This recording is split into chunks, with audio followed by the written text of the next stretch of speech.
of the things that we've touched on is the fact that the Enneagram is ancient wisdom, and it comes from many sources and through many sources. And I think this is the part that is most interesting to me. I can get kind of geeky about history, and that could be its whole own series of rabbit holes to go down.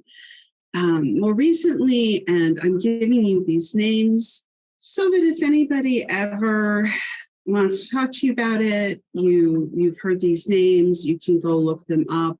I don't mean to be dismissive, but sometimes I find all these schools of thoughts and some of the tension around them to be a bit distracting.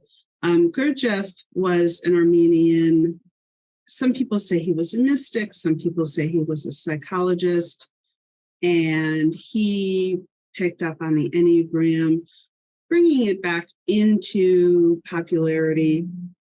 This was, as you know, a time when there was a lot of interest between Freud and Jung, and modern psychology was getting, more of its feet underneath it. And so then we have Oscar Ichazo, who is a Bolivian person, and he founded the Arica Institute in Chile.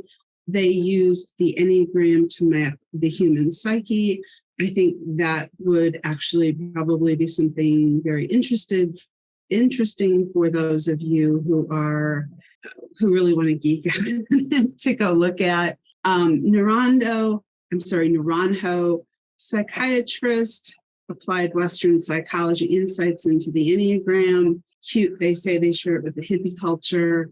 A number of people who I've learned from, Tom Condon, the Enneagram Institute, Rizzo and Hudson. I've also learned from Helen Palmer and Dale Rhodes. Helen Palmer is her own person. She's also been an early leader. Dale Rhodes was one of my teachers in Portland.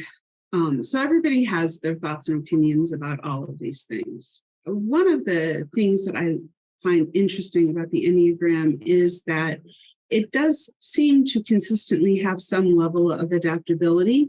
Like, for example, one of the things that I've seen a number of people do is integrate it into things like neuro-linguistic programming and bring it together with other healing modalities.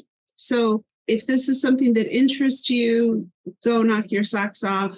Now you know some names in case you ever hear somebody say these names, so you don't feel like you don't know anything.